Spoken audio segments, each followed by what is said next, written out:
Russia is very upset over deleted uranium shells, while NATO says Ukrainian counteroffensive is moving forward. Kremlin propagandists are saying Ukraine winning artillery war. Let's see the latest Ukrainian update. The Kremlin on Thursday denounced U.S. plans to provide depleted uranium tank rounds to Ukraine, saying Washington would be responsible for any negative lingering impact of the munitions use. This is very bad news, Kremlin spokesman Dmitry Peskov said. The use of these shells has resulted in a galloping increase in the number of cancer patients. The same situation will inevitably await those Ukrainian territories where they will be used. Responsibility will lie with the U.S., he added. Peskov's comments came a day after the Russian embassy in the U.S. said, without a shred of irony, Washington was deeply indifferent to both the present of Ukraine and the future of the Republic and its European neighbors. Ukrainian forces have been able to break through Russian defenses and are making progress in their counteroffensive against Moscow's troops, NATO chief Jens Stoltenberg said Thursday. Stoltenberg said that when Russia launched its invasion, its military was seen as the second strongest in the world, adding, "Now the Russian army is the second strongest in Ukraine. The Ukrainians are gradually gaining ground, and it proves the importance of our support and also our ability and willingness to continue the support," he told EU lawmakers. This is heavy fighting, difficult fighting, but they have been able to breach the defensive lines of the Russian forces, and they are moving forward. In recent days, Ukraine has claimed to have broken through Russia's heavily fortified first line of defense in its grueling southern offensive.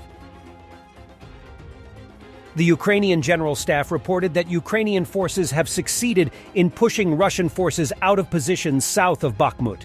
A Russian military blogger confirmed that Ukrainian forces have advanced in Klishchiivka, which is 4 miles southwest of Bakhmut, in the past 3 days, and that Ukrainian forces currently control half of the town.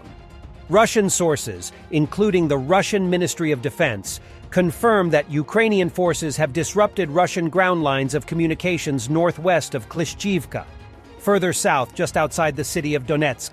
A video published on Wednesday by Ukraine's 59th Motorcycle Brigade and verified by the Institute for the Study of War indicates that Ukrainian forces marginally advanced east of Novelsky, 8 miles southwest of Avdiivka. Here's a video of a very sneaky Ukrainian drone attack on a Russian tank.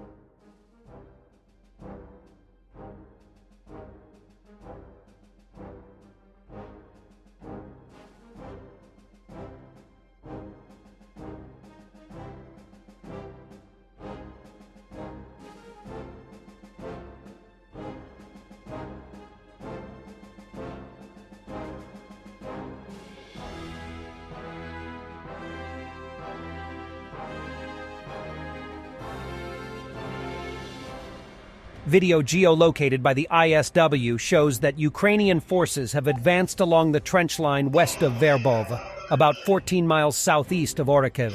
Verbov remains one of the most hotly contested fronts of the war, as Ukrainian forces try to break through the Russian lines that extend from layer that runs from just northwest of Verbov to the north of Solodka Balka. The video shows Ukrainian troops taking fire from Russia's 387th Motorized Rifle Regiment as they try to break through those defenses.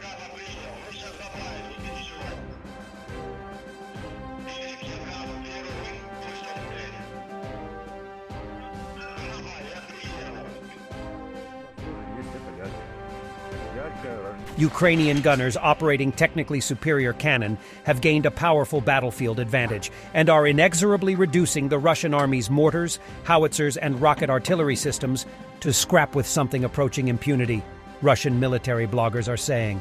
Russian war correspondent Vladimir Rogov, a Moscow-supported journalist in lockstep with the Kremlin since its February 24th invasion of Ukraine, in a September 6th essay explaining the Russian army's recent loss of the tactically important southern front village of Robotine, explained to readers that Moscow's troops fought hard. But the unpleasant truth is the Russian army, at least at the moment, has no counter to a Ukrainian military armed with superior artillery. The main problem is the counter-battery fight. Here, the enemy has a better position. His equipment is more modern and long-range, which directly affects the intensity of shelling both sides are capable of in a battle. The situation is difficult. Following a high-profile visit by President Zelensky, troops deployed to the east of Ukraine's main counterattack sector launched a new series of assaults and are gaining ground, according to reports from both Ukrainian and Russian sources. Close-in assaults by Ukrainian Marine brigades under the new regional command, said to be operating south of the town Velika Novosilka, have broken through Russian fortifications around the village of Novodonetska and are advancing. This was reported by Kremlin-affiliated military information platforms, and the pro-Moscow combat correspondent Vladimir Rogov reported Armed Forces of Ukraine, AFU, have achieved tactical success.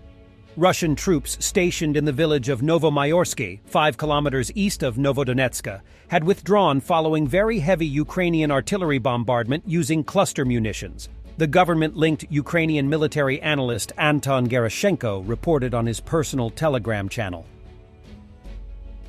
On September 7th, as Ukraine commemorates Military Intelligence Day, Kyrylo Budanov has been promoted to the rank of lieutenant general. The head of the main Directorate of Intelligence has built an enigmatic reputation since the launch of Russia's full-scale invasion, saying little publicly but making sure when he does that, it packs a punch. This are some of the moments that have made him somewhat of a worldwide legend. The newly promoted Budanov marked Ukraine's Military Intelligence Day with a cake. He proceeds to blow out the candles, accompanied by the sound of an explosion. A faint smile graces his face as a festive melody fills the scene. Towards the end, a message appears to the Ukrainian people. Happy Military Intelligence Day. Make a wish. For an extended period, a world map adorned the walls of Budanov's office, each border redrawn with a bold black marker. When questioned if this map represented a future plan post-Ukraine victory, the head of the HUR responded cryptically, "Perception is a mirror reflecting desires. Perhaps it's just a broad marker, or maybe it's not." Subsequently, Budanov handed over the map to showman and volunteer Serhiy Pritula, who in turn auctioned it off for a staggering $380,000. Kremlin propagandists reacted with indignation at seeing a Russia dismembered on Budanov's office wall. On the federal TV channel, guests of the propagandist claimed that this depiction might foretell Russia's fate in the event of defeat.